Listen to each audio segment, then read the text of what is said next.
தட்டை, சீடை, முறுக்கு, ரிப்பன் பக்கோடா, அதிரசம், என்ன வேணாலும் செய்யுங்க.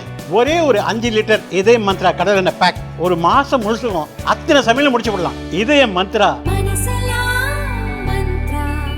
வணக்கம் தினமலர் நேயர்களே. பல்வேறு அரசியல், பொருளாதார, சமுதாய பிரச்சனை அலசிக்கொண்ட நிகழ்ச்சியில் இன்று நம்முடைய சிறப்பு விருந்தினராக இந்து முன்னணி தலைவர் காடேஸ்வரா சுப்பிரமணியம் வந்திருக்கார். வணக்கம் சார். வணக்கம். வணக்கங்க சார். இப்போ சமீப காலத்தில் தீவிரவாதத்தை பற்றி அதிகமான அறிக்கைகளை வெளியிட்டு கொண்டிருக்கீங்க. சமீபத்தில் பார்த்தீங்கன்னா பல்வேறு பகுதிகள், அதாவது கோவை குண்டு வெடிப்பில் இருக்கக்கூடிய பல்வேறு குற்றவாளிகளை போலீஸ் கைது செய்திருக்கிறது. பட் அது இன்னும் திருப்திகரமாக இல்லை என்ற ஒரு விஷயத்தை நீங்கள் சொல்லி வரீங்க. அது என்ன காரணம் சார்? பொதுவா நம்முடைய அரசாங்கமானது சிறுபான்மைங்கிற பேர்ல பயங்கரவாதிகளுக்கு ஆதரவா இருக்குது அப்படிதான் சொல்லணும். காரணம், கோயம்புத்தூர்ல இருந்து ட்ரெயின்ல ஹிந்துனுடைய நிறுவன அமைப்பாளர்கள் மதுரை செல்லும் போது பின்தொடர்ந்து பாஷா என்கின்ற பயங்கரவாதி வெட்டப்பட்டு அவர் நூல் இலையில உயிர் தப்பிச்சார். ஆனா அந்த வழக்கு சரியா பதிவு பண்ணாதனால அந்த வழக்குல இருந்து அந்த பாஷா விடுதலை செய்யப்பட்டார். அதே மாதிரி ஹிந்துனுடைய மாநில தலைவர் அப்போதைய ராஜகோபால் அவர்கள் வீட்டுல பேப்பர் படிச்சுட்டு இருந்தார். அவர் ஏற்கனவே சுற்றுப்பயணம்லாம் நிறைய செஞ்சிருக்காரு, அச்சுறுத்தலாம் இருந்திருக்குது. இந்த அரசாங்கம் சரியா உளவுத்துறை கண்காணிக்காம காலையில பேப்பர் படிச்சிருந்தவரை பயங்கரவாதிகளால் வெட்டி கொல்லப்பட்டிருக்காங்க. இப்படி ஆரம்பத்திலிருந்தே தொடர்ந்து பண்ணிட்டு இருக்காங்க. இந்த அரசாங்கமானது சரியா கவனம் கொடுக்கல, உளவுத்துறை சரியா நியமிக்கல அப்படின்னு தான் நம்ம சொல்லணும். குறிப்பா 1995 அந்த வாக்குல ஹிந்துவுல தங்கமுத்து கிருஷ்ணன் ஒருத்தர் செயலாளராக இருந்தார். அவரை கொல்வதற்காக திட்டமிட்டு பார்சல் வெளியிட்டு வீட்டுக்கு அனுப்பிச்சிருக்காங்க. அவர் இல்லாத சமயத்துல அவருடைய மனைவி அவர்கள் அந்த பார்சலை பிரிச்சும் போது குண்டு வெடிச்சு அவருடைய மனைவி தங்கமுத்துகிருஷ்ணன் அவங்க பலியானாங்க.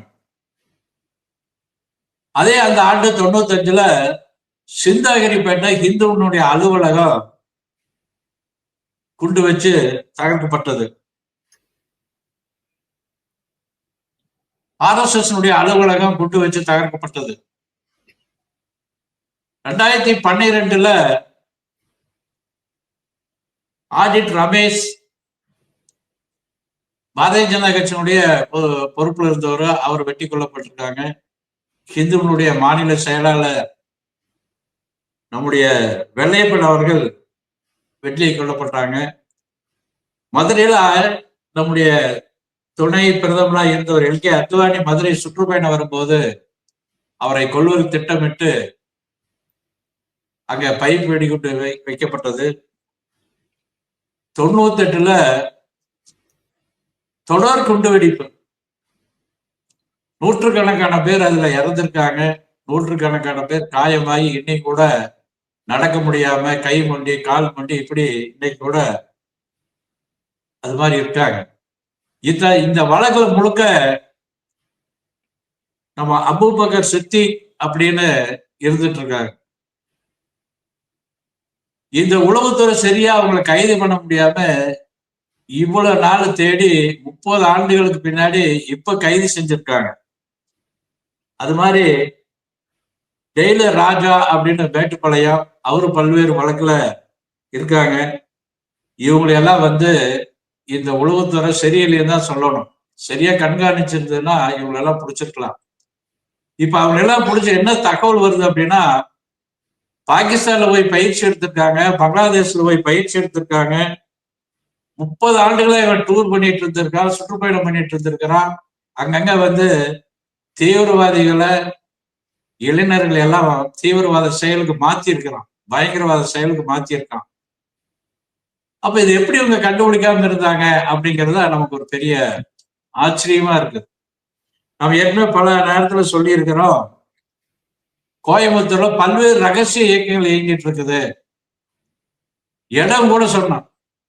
அங்க உக்கடத்துல அந்த லாரிப்பேட்டை பகுதியில ஒரு அலுவலகம் திறப்பு பண்ணி புதுசா ரகசிய அமைப்பு உருவாக்கி இருக்கான்னு பல நிருபனுடைய தகவலும் சொல்லியிருக்கோம், உளவுத்துறையில சொல்லியிருக்கோம். அவங்க சரியா பாக்குறது இல்லை. அதனால இந்த உளவுத்துறை சரியில்லை. காரணம் அரசாங்க சிறுபான்மைக்கு ஆதரவா இருக்குது. அதுக்கு தகுந்த மாதிரிதான் அந்த அதிகாரிகளும் நடந்திருக்காங்கன்னு நாம் நினைக்க வேண்டியது இருக்குது. குறிப்பா இப்ப பல்வேறு கோவை, திருப்பூர் இந்த பகுதிகள் எல்லாம் பயங்கரவாத முஸ்லீம்கள் இருக்காங்க. பங்களாதேஷ் சேர்ந்த முஸ்லீம்கள் அங்க ஏதாவது ஒரு செயலை செஞ்சுட்டு இங்க வந்து தங்கியிருக்காங்க. ஏதாவது ஒரு நாளைக்கு அப்படின்னா ஒரு 100 பேர் துப்பாக்கிட்டு வந்ததுன்னா எப்படி பகல்காம் காஷ்மீர்ல நடந்ததோ அது மாதிரி ஒரு 100 பேர் துப்பாக்கிட்டு வந்ததுன்னா பல ஆயிரம் பேர் அவனால கொல்ல முடியும். நம்ம இது தொடர்ந்து சொல்லிட்டு இருக்கோம், கண்காணிக்கணும்னு. ஏதாவது ஒரு இடத்துல 4 பேர் 5 பேர்த்த கைது பண்றாங்க ஒழிய பல ஆயிரக்கணக்கான பேர் திருப்பூர்ல பங்களாதேஷ் சேர்ந்த முஸ்லீம்கள் இருக்கிறாங்க. இவங்க கணக்கெடுக்கணும்னு சொன்னா தொடர்ந்து சொல்லிட்டு இருக்கோம். இவங்க வந்து சிறுபான்மை பாதுகாப்புங்கிற பேர்ல அவங்க எல்லாம் கண்டுக்காம இருக்காங்க. அதனால இவ்வளவு புள்ளி விவரம் கொடுத்திருந்தாலும் கூட காவல்துறை வந்து செயல்படுது. அதாவது கிட்டத்தட்ட பார்த்தீங்கன்னா 30 ஆண்டுகளுக்கு அப்புறமாவது செயல்பட்டு கைது செய்திருக்கிறார்களே, அதே பெரிய விஷயமா பார்க்கப்படுது இல்லையா? இந்த 30 ஆண்டுல அவன் எவ்வளவு குற்ற செயல் செஞ்சிருக்கிறான். அவனுக்கு வாய்ப்பு கொடுத்தனால பங்களாதேஷ்ல போய் பயிற்சி எடுத்திருக்கான். பல பேர்த்த பயங்கரவாதியை உருவாக்கி இருக்கான். எப்படி வெடிகுண்டு செய்யறது, எப்படி வந்து தப்பிக்கிறது, எப்படி தலைமறைவா இருக்கிறது, இப்படி பல்வேறு பயிற்சி கொடுத்துருக்காங்களே. நம்ம சொல்லும் சாதாரண முளையிலேயே கிள்ளி எறியணும். ஆரம்பத்திலே அவனை பண்ணி இருந்ததுன்னா நிறைய பேருக்கு பயங்கரவாதி உருவாக்கி இருக்க முடியாது. இன்னைக்கு அவனால் உருவாக்கப்பட்டவங்க நிறைய பேர் இருக்காங்கன்னு தான் நம்ம நினைக்கிறோம். ஆனா தொடர்ந்து நீங்க குற்றச்சாட்டு வைக்கிறது என்னன்னா, திமுக அரசுல நடைபெறும் போதுதான் இந்த மாதிரி சம்பவங்கள் நடைபெறுது. இப்போ பாம் பிளாஸ்டா இருந்தாலும் சரி, பல்வேறு இந்து அமைப்புகள் சேர்ந்த தலைவர்கள் கொலையா இருந்தாலும் சரி, இது எல்லாமே திமுக அரசு ஆட்சிக்கு அமைத்தவுடனே பயங்கரவாதம் தலையெடுத்து ஆடுகிறது என்று முஸ்லீம் லீக், தமிழ்நாடு முஸ்லீம் லீக் தலைவரும் கூட என்கிட்ட இந்த குற்றச்சாட்டு சொல்லியிருந்தாரு. திமுக அரசு வந்தால் மட்டும்தான் இது மாதிரி வருதுன்னு தமிழ் மாநில தலைவர் ஷேக் சொல்லியிருந்தாரு. அதே மாதிரி நீங்களும் அதே மாதிரி குற்றச்சாட்டை முன்வைக்கிறீங்களா? ஆமா, இப்ப என்ன அனுபவம்னா, உதாரணம் எல்கே அத்வானி அவர்கள் தேர்தல் பிரச்சாரத்துக்காக கோயம்புத்தூர் வர்றார். அந்த டைம்ல குண்டு வெடிக்குது திமுக ஆட்சி. பார்லிமெண்ட் தேர்தல்ல ஓட்டு எண்ணிட்டு இருக்காங்க. சிபிஆர் நிக்கிறாரு, எதிர்த்து ராமநாதன் அவர்கள் நிக்கிறாங்க. ராமநாதன் லீடிங்கா வந்துட்டு இருக்குன்னு தகவல் தெரிஞ்சதுமே செக் போஸ்ட் உடைக்கிறாங்க. போலீஸ்க்கு எல்லாம் அடி விழுகுது. அந்த அளவுக்கு அந்த திமுக அரசாங்கத்தின் மீது அவங்களுக்கு ஒரு நம்பிக்கை, நம்மளை காப்பாத்துவாங்க அப்படின்னு பயங்கரவாதிக்கு ஒரு நம்பிக்கை உருவாக்கி இருக்கிறது. நிறைய பேர் நிறைய சம்பவங்கள் வந்து அவங்களுடைய ஆட்சியில் தான் நடக்குது. ஏன்னா திமுக அரசாங்கம் தீவிரவாதிகளுக்கு சாதகமா இருக்கு. உதாரணமா ஸ்டேன் சாமி அப்படின்னு ஒருத்தர் இருந்தார். அவருக்கு இவர் போய் வந்து அஞ்சலி செலுத்துறாரு. அவங்க நக்சலைட்டு. இது மாதிரி பல்வேறு பாஷா அவருடைய மரணத்துக்கு போலீஸ் பாதுகாப்போட பெரிய ஊர்வலம் நடத்தியிருக்காங்க. சாதாரணமா இந்து மக்கள் ஏதாவது அப்படின்னா எதுவும் அனுமதி கொடுக்கறது இல்லை. அப்போ அவங்களுக்கு பயங்கரவாதிகளுக்கு வந்து இந்த திமுக அரசாங்கத்தின் மீது ஒரு நம்பிக்கை ஏற்பட்டிருக்குது, பாதுகாப்பு கிடைக்கும்னு ஏற்பட்டிருக்குது. அதனால திமுக ஆட்சியில இது அதிகமா நடக்குது. நீங்க சொல்ற மாதிரி ஸ்டேன் சாமி, அதுக்கப்புறம் வந்து பாஷா போன்ற மரணங்களுக்கெல்லாம் வந்து பல்வேறு தலைவர்கள் போய் அஞ்சலி செலுத்துகிறாங்க. இடதுசாரி சிந்தனையாளர்கள் வந்து அவங்கள மிகப்பெரிய தலைவராக போற்றி வந்து பேசுகிறார்கள். பொதுக்கூட்டங்கள் அதெல்லாம் சாதாரண நிகழ்வாக பொதுக்கூட்டங்கள்லாம் அவரை பற்றி போற்றி பேசுகிறார்கள். ஆனால் வந்து விநாயகர் சதுர்த்தி வந்தால் மட்டும் தொடர்ந்து வந்து அவர்கள் பிரச்சனை ஏற்படுத்துகிறார். போலீஸ்லேருந்து அரசு வந்து பல்வேறு இடர்பாடுகளை எங்களுக்கு தருகுதுன்னு குற்றச்சாட்டு வைக்கிறீங்களே சார், இது உண்மைதானா? இல்லை, பொதுவா இந்த இந்துக்களை திட்டக்கூடிய விடுதலை சிறுத்தை அமைப்புக்கு எல்லாம் அனுமதி கொடுக்குறாங்க. இப்படி பல்வேறு கம்யூனிஸ்டுக்கு தெருமுனை பிரச்சாரத்துக்கு அனுமதி கொடுக்குறாங்க. நாம எங்கேயாவது சென்னிமலையில் ஆர்ப்பாட்டம், இந்துக்களுக்கு ஆதரவு ஆர்ப்பாட்டம்னா சென்னிமலையில் தடை, திருப்பரங்குன்றத்துல தடை, முருகர் பக்தருடைய மாநாடு, முருக பக்தருடைய மாநாட்டுக்கு தடை. நாம நீதிமன்றம் சென்று அனுமதி வாங்க வேண்டிய கட்டாயத்தில் இருக்கின்றோம். முழுக்க முழுக்க இந்துக்களுக்கு மாத்திரம் இந்த அரசாங்கம் விரோதமா இருக்குது. நக்சலைட், கம்யூனிஸ்ட், பயங்கரவாதிகள் இவங்கெல்லாம் ஈஸியா நடமாடிட்டு இருக்காங்க. அது இந்த அரசாங்கத்துக்கு இந்த உளவுத்துறைக்கும் சரியான தகவல் போகுதா இல்ல அவங்கள வேற யாராவது இயக்குறாங்களான்னு சந்தேகமா இருக்கு. இப்போ இந்த விநாயகர் சதுர்த்தி குறித்து நீங்கள் பல்வேறு அறிக்கைகளை விட்டுருந்தீங்க.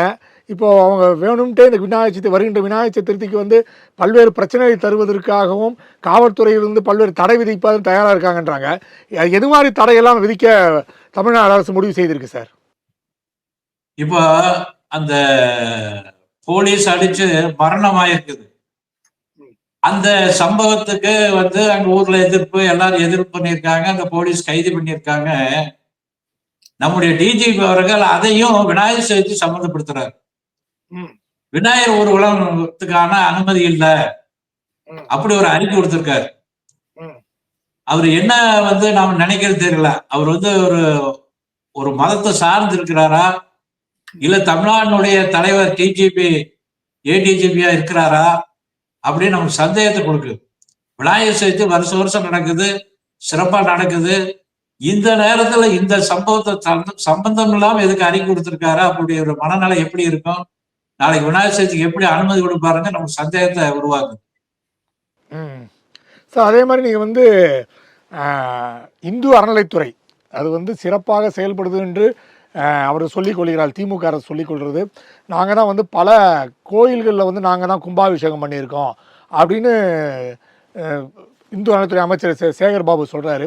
பட் நீங்கள் எல்லாமே புறந்தாலும் இதெல்லாம் கிடையவே கிடையாது அப்படின்னு சொல்கிறீங்க.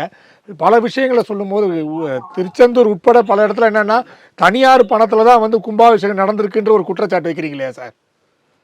இல்லை, நாம் என்ன சொல்கிறோம்னா, திருச்செந்தூர்ல 400 கோடி ரூபாய் செலவுல கும்பாபிஷேகம் பண்ணதாக ஒரு அறிக்கை கொடுத்திருக்காரு நம்முடைய சேகர் பாபு அவர்கள். நமக்கு சிவநாடார் அவர்கள் பெரிய நிதி கொடுத்திருக்காக ஒரு அறிவிப்பு வந்திருக்குது. இது மாதிரி எவ்வளவு தொழிலதிபர்கிட்ட எவ்வளவு வாங்கியிருக்காங்க, இந்த கணக்கு கொடுங்கன்னு கேட்கிறோம். 400 கோடி அரசாங்கம் பண்ணிச்சா, கோயில் நிதியிலிருந்து பண்ணாங்களா, இல்ல தொழிலதிபர்கிட்ட கலெக்ஷன் பண்ணி வசூல் பண்ணி பண்ணினாங்களா அப்படிங்கறது கணக்கு கொடுக்கணும். இதுல எவ்வளவு கோடி கைமாறி இருக்குது நமக்கு சந்தேகத்தை உருவாக்குது. இது மாதிரி பழனியா இருக்கட்டும், 2000 கோயில் ஏதோ கும்பாபிஷேகம் பண்ணியிருக்குன்னு சொல்லி ஏதோ தகவல் சொல்றாங்க. 3000 கோயில் சொல்றாங்க சார். 3000 கோயிலா? எனக்கு 2000 கோயில் ஏதாவது தகவல் வந்தது. 3000 கோயில் பண்ணியிருந்தா இந்த கோயிலுடைய வரவு செலவு வேணும், எவ்வளவு தொழில் வாங்கியிருக்கீங்க அப்படிங்கிற கணக்கு வேணும். ஆனா இன்னைக்கு பல்லாயிரக்கணக்கான கோயில் தீபம் ஏத்தறதுக்கான வழி இல்லாம இருக்குது, ஒரு கால பூஜை பண்றதுக்கான வழி இல்லாம இருக்குது. பழனியாற்றும் திருச்செந்தூரும் பல்வேறு கோயில்ல பல லட்சக்கணக்கான கோடி வருமானம் வருது, எவ்வளவு வாடகை வருது. இந்த கோயில் எல்லாம் பராமரிக்கிறதுக்கு என்ன அப்படின்னு சொல்லணும். உங்களுக்கு கணக்கு தெரியலன்னா நாங்க சொல்றோம், எங்களை கூப்பிடுங்கன்னு சொல்லிட்டு இருக்கோம். இந்த அறநிலையத்துறை இந்த வர சொல்ல காமிக்க மாட்டேங்கிறாங்க. எங்கள் கலந்து எவ்வளவு கோயில் இடங்கள் இருக்குது, எவ்வளவு கோயில் விளக்கலாம் இருக்குதுன்னு கணக்கு அவருக்கு சொல்ல மாட்டேங்கிறாங்க. எங்களை கேளுங்கன்னா கூப்பிட மாட்டேங்கிறாங்க. இதுதான் எங்களுக்கு ரொம்ப வருத்தத்தை அளிக்குது சார். அதே மாதிரி பார்த்தீங்கன்னா இந்த இந்து அறநிலைத்துறை அதிகாரி இந்திரா மீது பல்வேறு குற்றச்சாட்டுகள் சுமற்றப்பட்டிருக்கிறது. லஞ்சம் வாங்குறாங்கலாம் சொல்லப்பட்டு குற்றச்சாட்டு சாட்டப்பட்டிருக்கிறது. ஆனால் அது குறித்து அரசு வாய் மூடி மௌனியாக இருக்கின்ற விஷயத்தையும் நீங்கள் முன் வச்சிருக்கீங்களே சார்? இப்ப பழனியில ஒரு அறநிலைத்துறை அலுவலக ஆபீசரா இருந்தாரு, இப்ப ரிட்டையர்ட் ஆயிட்டாரு. பொள்ளாச்சி பக்கத்துல பல கோடி போட்டு வீடு கட்டியிருக்காரு. அப்ப அவர் லஞ்சம் வாங்காம எப்படி கட்டியிருக்க முடியும்? சம்பளத்தை வாங்கி அந்த வீடு கட்டியிருக்க முடியாது. இது மாதிரி பல்வேறு அதிகாரிகள் பல்வேறு வேண்டாத செலவு செய்யறாங்க, பல்வேறு ஊழல் நடக்குது. பல்வேறு அதிகாரிகள் நமக்கு தெரிஞ்சது ஒண்ணு, இது மாதிரி பல்வேறு அதிகாரிகள் ஊழல் பண்றாங்க கோயில்ல. பெரிய ஊழலே இந்த கோயில்ல தான் நடக்குதுன்னு நாம சொல்றோம். நிறைய இடங்கள்ல ஏதாவது ஒரு இடத்த வச்சு சொல்லிட்டு அதுக்கான லஞ்சம் வாங்குறது, வாடகை விடுற மாதிரி காமிக்கிறது, சரியான நடவடிக்கை எடுக்கிறது இல்ல, பணத்தை வாங்கிட்டு வச்சுக்கிறது. இப்ப நிறைய இடங்கள்ல கேஸ் போடலாம், இந்த அதிகாரி நினைச்சா கேஸ் போறோம்னு மிரட்டி பணம் வாங்கிக்கிறாங்க. இது மாதிரி நிறைய இடங்கள் நடக்குது. குறிப்பா அங்க கடவுள் நம்பிக்கை இல்லாதவங்களும் அதிகாரிகளா இருக்காங்க. நீங்க பரதமறையில பாத்தீங்கன்னா ஒரு கிறிஸ்தவர் வந்து இந்து பேர்ல அங்க அதிகாரியா இருக்காரு. இப்படி பல்வேறு கோயில் இருக்குது. அப்புறம் சார் இன்னொரு விஷயம் பார்த்தீங்கன்னா, இப்போ நீங்க முருகர் மாநாடு மிகப்பெரிய வெற்றியாக வெற்றிகரமாக அது நடத்தி முடித்திருக்கிறீர்கள். அதில பல்வேறு பகுதிகளில் பாராட்டு, அதுவும் அந்த ஒழுக்கமான முறையில வந்து அத நடத்தியிருக்கீங்கன்ட்டு பல பத்திரிகைகள் பாராட்டுகள் தெரிவித்திருக்கிறது. ஆனா, எல்லாருமே கேட்கின்ற கேள்வி, இந்த மாநாட்ல இந்த கலந்து கொண்ட பக்தர்கள், இவர்கள் அனைவருமே வந்து இந்து தர்மத்தை காக்க வேண்டும் என்பதற்காக வருகின்ற 2026ல வாக்களிப்பார்களா என்பது மிகப்பெரிய சந்தேகமா இருக்கிறது. வந்தாங்க, முருகர கும்பிட்டாங்க, எல்லாம் வந்து மாநாட்டில கலந்துக்கிட்டாங்க, கந்தசஷ்டி கவசம் எல்லாம் சொன்னாங்க, எல்லாம் கரெக்ட்டு. ஆனா வந்து வருகின்ற 26 தேர்தல்ல வந்து திமுக அரசை ஒழிப்பதற்கு எதிர்த்து வாக்களிப்பார்களான்ற மிகப்பெரிய கேள்வி இருக்கிறது. நீங்க எப்படி சார் பார்க்குறீங்க? இந்துவனுடைய கோரிக்கை ஏற்று 1 கோடி பேர் வந்து கந்த சஷ்டி சொன்னதாக தகவல் வருது.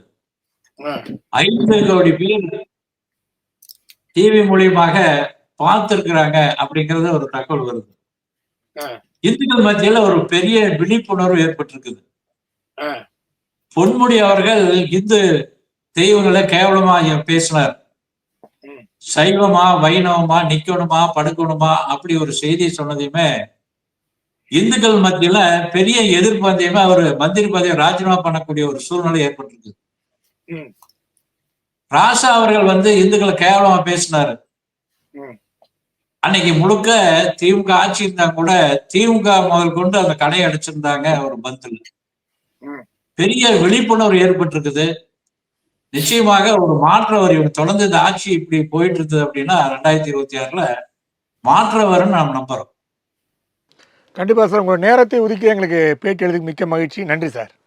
ரொம்ப சந்தோஷம். நன்றி. வணக்கம். நேர்களை மீண்டும் அடுத்த நிகழ்ச்சியில் சந்திப்போம். அதுவரை நன்றி, வணக்கம்.